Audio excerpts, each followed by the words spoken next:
சதுரங்க பிரியர்கள் அனைவருக்கும் வணக்கம். இன்னைக்கு நம்ம பார்க்க போற வீடியோல, நம்ம லாஸ்ட் வீடியோல சொன்ன மாதிரி நம்ம சப்ஸ்கிரைபர்ஸ் வந்து பார்த்தீங்கன்னா, கிட்டத்தட்ட ஒரு 10, 15 கேம்ஸ் மேல அனுப்பிச்சிருக்காங்க. அதுல நான் ஒரு கேம் இன்னைக்கு நான் செலக்ட் பண்ணியிருக்கேன். ஸோ, அ ஆப்போனன்ட்ஸ் ஆர் பிளேயர்ஸோட டீட்டெயில்ஸ் உங்க ஸ்க்ரீன்ல தெரியும். பட் இருந்தாலும் நான் சொல்றேன். ஸோ, நம்ம சப்ஸ்கிரைபர் வந்து இந்த கேம்ல பிளாக் பீஸ் வந்து ஹேண்டில் பண்ணிட்டுருக்காரு. அவரோட ரேட்டிங் வந்து பார்த்தீங்கன்னா 2054. அந்த பக்கம் வந்து பார்த்தீங்கன்னா, ஜோகோ போனிடோப்பா அப்படின்ற ஒரு ஆப்போனன்ட்டு 2088. இந்த கேம் லீச்சஸில் ஆடியிருக்காங்க. 5 மினிட்ஸு ப்ளஸ் 3 செகண்ட்ஸ் இன்க்ரிமெண்ட் அப்படிங்கிற இந்த இதில் வந்து ஆடியிருக்காங்க ஃபார்மேட்டில். இப்போ இந்த கேமை நம்ம வந்து பார்க்கலாம். இந்த கேமில் வந்து பார்த்திங்கன்னா நிறைய லெசன்ஸ் நம்ம கற்றுக்கிற மாதிரி இருக்கும். முக்கியமா நம்ம ஒரு மெட்டீரியல் அதிகமாக இருக்கும்போது நம்மளுடைய மனநிலைமை எப்படி இருக்கணும் அப்படிங்கிறது தான் ரொம்ப ரொம்ப முக்கியம். இந்த இந்த லெசனோட ரொம்ப முக்கியமான லெசன் அதுதான் இந்த கேமோட முக்கியமான லெசன். இந்த கேம்குள்ளே போகிறதுக்கு முன்னாடி ஒரு ரெக்வெஸ்ட் என்ன அப்படின்னா, நீங்களும் உங்களுடைய கேமை வந்து நம்மளுடைய இன்ஸ்டாகிராம் பேஜுக்கு அனுப்புங்க. முடிஞ்ச அளவுக்கு உங்கள் கேம்ஸை நான் கவர் பண்ணுறதுக்கு ட்ரை பண்ணுறேன். அண்டு நம்ம சேனலை சப்ஸ்கிரைப் பண்ணல அப்படின்னா, சப்ஸ்கிரைப் பண்ணிட்டு பெல் பட்டனை ப்ரெஸ் பண்ணி வச்சுக்கோங்க. இப்போ இந்த கேமை பார்க்கலாம். இந்த கேமில் நான் சொன்ன மாதிரி நம்ம சப்ஸ்கிரைபர் வந்து பிளாக்கு. ஸோ E4 அதுக்கு அவர் நைட் C6 அதாவது நிம்சவிச் ட்ரை பண்ணுறாரு. Bishop C4. ஏன்னா ஜென்ரலாக வந்து நீங்கள் பிஷப் வந்து முதல்ல டெவலப் பண்ணக்கூடாதுன்னு சொல்லுவாங்க. பட் பண்ணலாம். பட் இந்த மாதிரி பண்ணுறது வந்து கம்ப்யூட்டருக்கு பிடிக்கல. அதனால் அதை வந்து இன்னக்யூரேட் மூவ்னு சொல்லுது. D3 பின் அதுக்கப்புறம் E6. ஏன்னா இங்கே D5 வந்து ப்ரிப்பேர் பண்ணுறாரு பிளாக்கு. அது கண்டுக்கல. Night to D2, D5, bishop B3. ஏன்னா அந்த சென்டரையும் அவர் அந்த D5 வர்றதையும் கண்டுக்கல. அதே போல் சென்டரில் ஸ்ட்ரைக் பண்ணும்போதும் அதை பெருசாக எடுத்துக்கல. ஸோ அப்படியே எடுத்து ட்ரை பண்ணுறாரு. Just moment. So bishop to B3, அதுக்கப்புறம் bishop E7, night G(F)3, D takes E4, அதுக்கப்புறம் D takes E4. Sometimes opponents வந்து பார்த்திங்கன்னா அன்னோன் ஓப்பனிங்ஸ் ஆடும்போது இந்த மாதிரி விளையாடுறது ஒரு வழக்கமாக வச்சுருப்பாங்க. ஸோ ஜஸ்ட்டு பிரின்சிபலை வந்து ஃபாலோ பண்ணணும் அப்படிங்கிறது தான். இந்த பொசிஷனில் இந்த நைட் G4 கண்டிப்பாக அவசியம் கிடையாது. அது நீங்களே உங்களுக்கே தெரிஞ்சிடும் அது. இன்ஃபேக்ட் இந்த கேம் அனுப்பிச்சு அவருமே அனலைசிஸ் பண்ணியிருக்காரு கேமை. இந்த மூவ் வந்து யூஸ்லெஸ் மூவ் அப்படின்றது அவருக்குமே தெரியும்.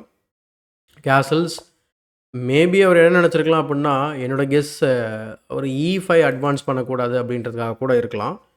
பட் அதுக்காக நம்ம நைட்டை வந்து இந்த மாதிரி கொண்டு போகிறது அவசியம் இல்லாத ஒரு விஷயம். ஏன்னா இந்த பொசிஷனில் H3 போட்டால் என்ன பண்ண போகிறீங்க?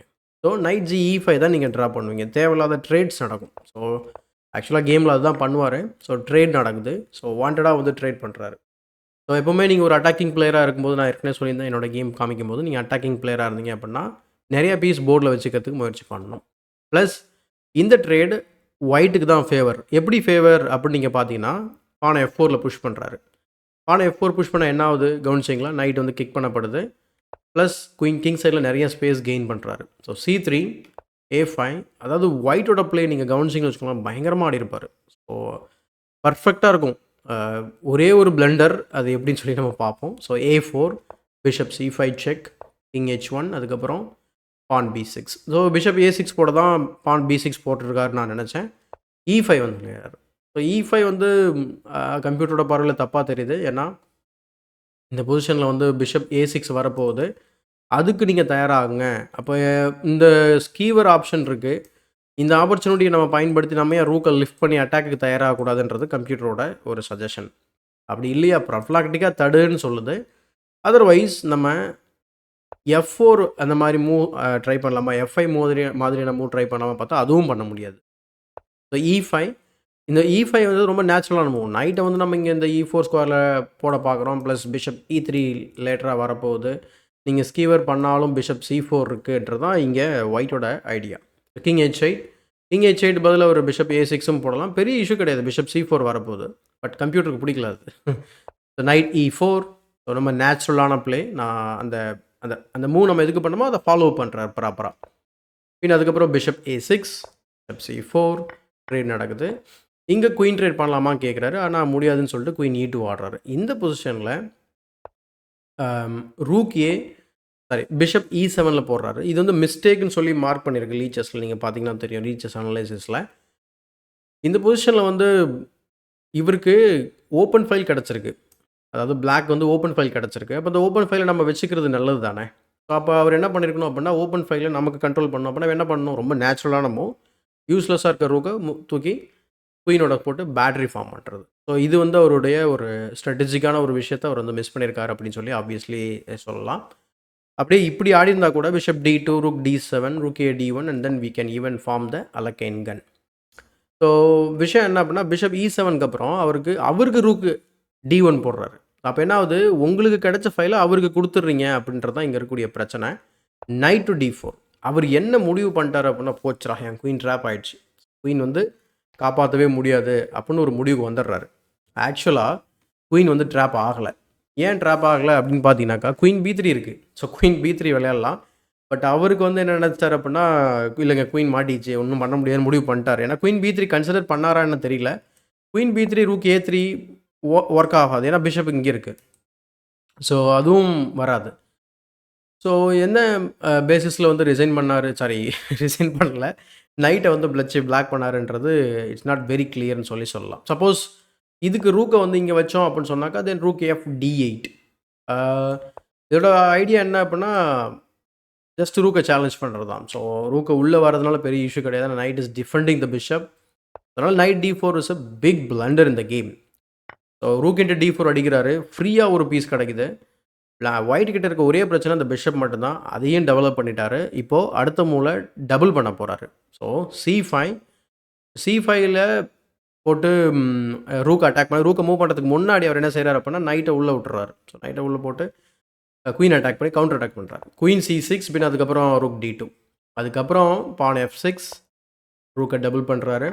ஸோ ஒயிட் வந்து தன்னுடைய வின்னிங் பிளானை நோக்கி போயிட்டுருக்கிறாரு. எந்த ஒரு பிரச்சனையும் கிடையாது கன்வர்ஷன் பண்ணது, ஜஸ்ட் ஒரு பீஸ் அப். ஸோ குயின் டேக்ஸ் A4, அடுத்து ஒரு பான் வந்து கிராப் பண்ணுறாரு. அடுத்து குயின் B5. குயின் B5 மூலிமா குயின் ட்ரேட் பண்ணலாமா பார்க்குறாரு. பட் ஏன்னா நம்ம பீஸ் டவுன், ஸோ ஆப்வியஸ்லி நம்ம குயின் ட்ரேட் பண்ணக்கூடாது. ஸோ ஆக்டிவான மூவ்ஸ் ட்ரை பண்ணுறாரு இங்கே.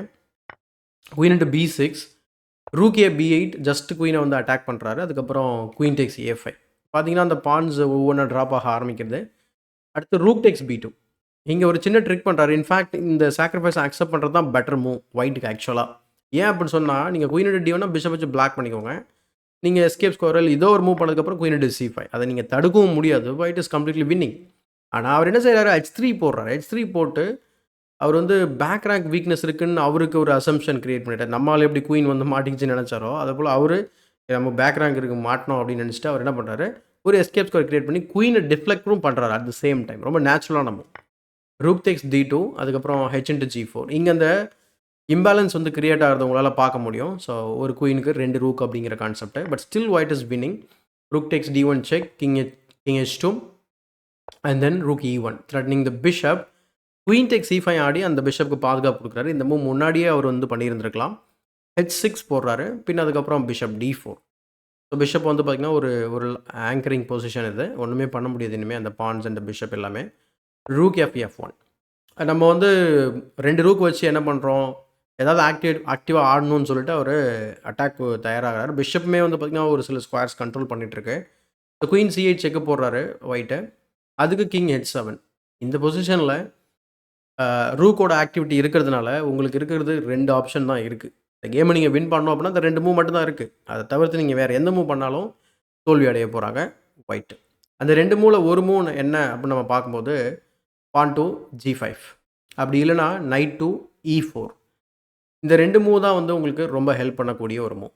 ஆனால் அது நைட் E4 அப்படின்ற மாதிரி இருக்கும். ஸோ நைட் E4 போட்டால் என்ன ஆகும் அப்படின்னா, நீங்கள் கேப்சர் பண்ணீங்க அப்படின்னு சொன்னால் தென் queen B7. So just double attack. இது ஒரு ட்ரிக்கு. இதன் மூலயமா நம்ம பிஷப்பை வந்து எலிமினேட் பண்ணிட்டோம் அப்படின்னா மேட்டிங் அட்டாக்லேருந்து தப்பிச்சிடலாம். Plus white is winning again. Otherwise இன்னொரு மூவ் வந்து pawn to G5. So pawn to G5ல என்ன இருக்குது அப்படின்னா, நீங்கள் பிஷப் இன்ட்டு G5 அடிச்சாகணும். பின் அதுக்கப்புறம் G3 ஒரு எஸ்கேப் ஸ்கொயர் கிரியேட் பண்ணிக்கலாம். ப்ளஸ் இங்கே பிஷப் வந்து பார்த்திங்கன்னா இந்த செக்கிங் ஸ்கொயர்ஸை கார்ட் பண்ணிக்கிட்டு இருக்கு. ஸோ இங்கேயும் நீங்கள் செக் பண்ண முடியாது, இங்கே மட்டும் தான் செக் பண்ண முடியும்.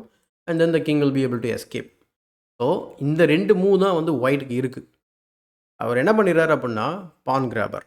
அதாவது ஒயிட்டோட பிளே நீங்கள் கன்சிஸ்டன்சியாக கவனிச்சிருந்தீங்க அப்படின்னா ஓப்பனிங்லேருந்து இப்போ நான் இந்த மூவ் வரைக்குமே அவர் ரொம்ப க்ரீடியாக விளையாடுற மாதிரி உங்களுக்கு தெரிஞ்சிருக்காது. எல்லாமே ஓரளவுக்கு டீசெண்டாக ஒரு குட் ஆப்ஷன்ஸ்லாம் கன்சிடர் பண்ணி ஆடுற மாதிரி தெரிஞ்சிருக்கும். மேபி 5+3 டைம் ப்ரெஷராக இருந்திருக்கலாம். We went on to capture the pawn. So queen takes E6, big blunder in the game. நம்ம சப்ஸ்கிரைபர் எப்படி பிக் பிளண்டர் வந்து பண்ணாரோ, அதேபோல அவர் இங்க வந்து இவரு பிக் பிளண்டர் பண்ணியிருக்காரு. பட் திஸ் டைம் அந்த கேம் அந்த பிளண்டர் வந்து பீஸ் பிளண்டர். ஸோ இங்க ஒரு லூசிங் பொசிஷன் ஆக்சுவலா.